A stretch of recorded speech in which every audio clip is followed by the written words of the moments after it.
Olá, eu sou a Carolina Parinos, professora da Faculdade de Suzano, e esse é o quadro Carreiras Jurídicas.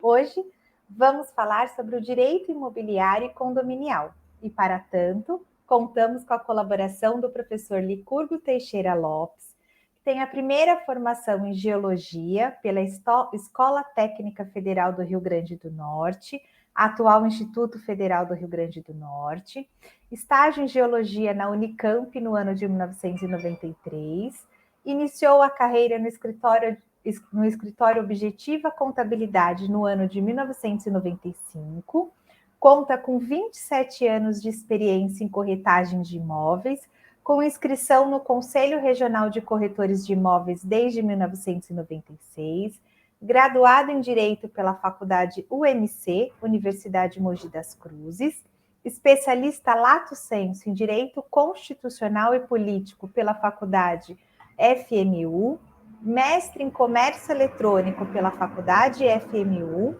Desde 2007, atua juridicamente na área de direito civil, com ênfase no ramo de direito imobiliário e de responsabilidade civil, docente na Faculdade de Suzano desde o ano de 2015. Professor Licurgo, muito obrigada por sua colaboração. Passo a palavra ao senhor e fique à vontade para fazer suas colocações. Bom dia a todos. Eu que agradeço sua participação aqui, mais essa live aqui, demonstrando as carreiras jurídicas, né? Que são importantes para que os alunos consigam perceber a amplitude que o curso de Direito fornece aos mesmos. Agradecimento especial ao professor Benedito Luiz Franco, né? Diretor da instituição, da Faculdade de Suzano, nosso coordenador, professor Parinos, que nos prestigia aqui sempre com as suas lives, a equipe administrativa, né, e o suporte da faculdade. Então, a partir de agora, como a professora já fez uma apresentação breve aí do meu currículo, o que eu gostaria de deixar para vocês, eu sempre falo isso para os alunos, assim, o direito, principalmente o ramo da advocacia, né, o exercício da advocacia, ele é bom, ele está sempre ligado a alguma coisa, algo a mais, né? As responsabilidades técnicas, como a contabilidade ou a corretagem de imóveis, elas não têm impedimento legal do exercício das duas atividades. O que ocorre só que você tem que seguir o estatuto e o código de ética da OAB para que não haja conflitos, né, entre as atividades diversas. E para ser breve também, para não ficar cansativo, eu vou iniciar falando sobre a questão do direito imobiliário. O direito imobiliário, ele está, não necessariamente você precisa ser corretor de imóveis. A administração locatícia, ela exige que seja um corretor de imóveis credenciado pelo CRES. Então, é uma renda a mais que é trazida no exercício da atividade profissional, ligada também à advocacia. Essa é um complemento de renda. E o ramo imobiliário é um ramo muito bom, né? Você faz uma carteira através das locações que você vai mantendo ao longo do tempo, além de outras coisas, como a compra e venda, né? Que é interessante você também realizar a atividade, transações que muitas vezes entra um imóvel que ele está com baixo valor por alguns problemas, até mesmo da documentação, e que nós, como os profissionais do direito, nós buscamos regularizar essa documentação e oferecer para um cliente. Muitas vezes são investidores que aceitam pagar aquela regularização, porque o vendedor muitas vezes não tem dinheiro para regularizar, e nós fazemos essa regularização também. Sobre a questão do direito imobiliário, além da lei de locação, que é 8.245, muitos já vivenciam a locação, independente de ser advogado, corretor ou não, na sua vida particular.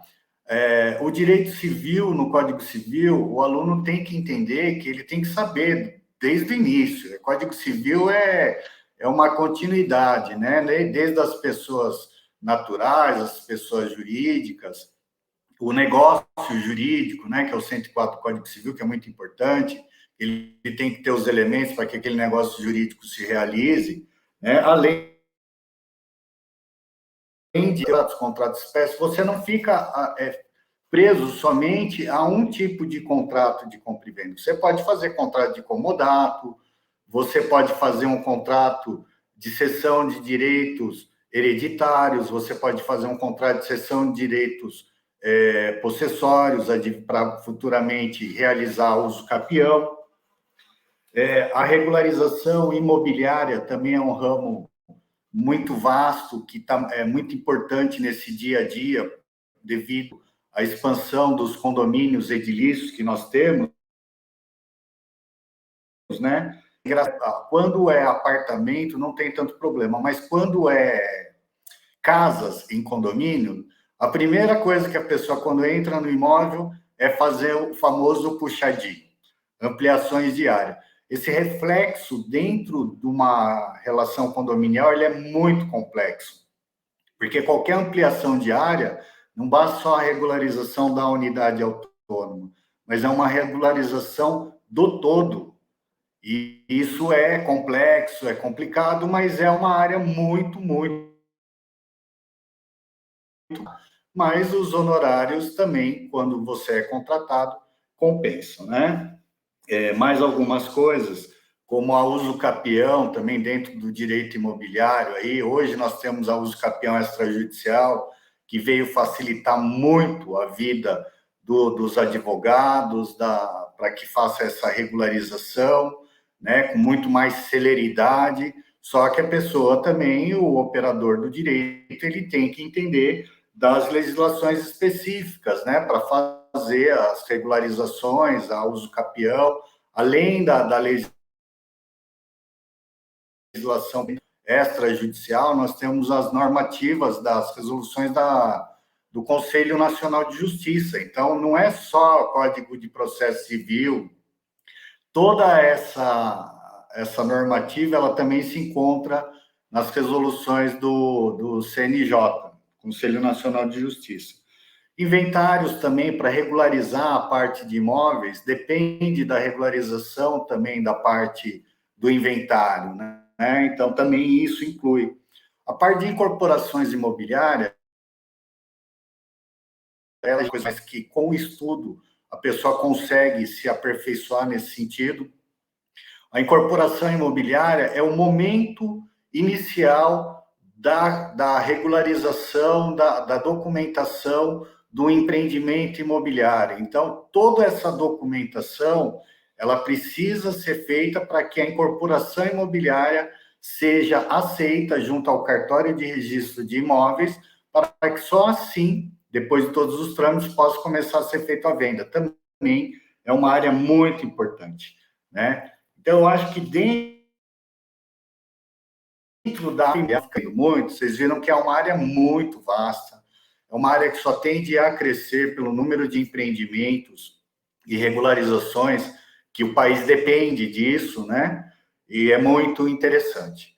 Dentro do direito condominial, eu já atuo também nessa área de direito condominial já faz bastante tempo, né? E também é um nicho de mercado que é importante o operador do direito entender isso, buscar os nichos de mercado, né? Apesar de nossa atividade não ser uma atividade mercantil, mas nós temos a advocacia, o direito, ela também se manifesta, né? Para que a gente busque algumas alternativas para a gente poder, nós podemos nos especializarmos naquilo para poder dar determinado segmento. Então, a área de condomínio edilício é uma área que também só tende a crescer. Então, basicamente, como que eu atuo dentro da área condominial? Primeira situação, são o contrato de cobranças extrajudiciais e judiciais. Nenhum para o condomínio. Por quê? Porque quando eu faço uma cobrança extrajudicial, que aquela taxa condominial ela já não pode mais ser paga diretamente através do boleto emitido pela administradora, porque tem um prazo bancário de pagar ou 29 dias ou 59 dias, isso é uma decisão feita pelo condomínio que informa isso ao banco. Passou dessa fase que o condomínio pode pagar através do boleto, vem para o jurídico. Isso nos permite que nós incluímos os honorários extrajudiciais. Nós somos questionados o porquê que pode incluir, mas isso é legal, é ético, porque quem tem que pagar esses honorários advocatícios é o condômino, e não o condomínio, porque senão você sobrecarrega o condomínio de uma dívida, de uma inadimplência do condômino. Não está certo, né? E também a questão dos contratos para realizar cobranças judiciais, né?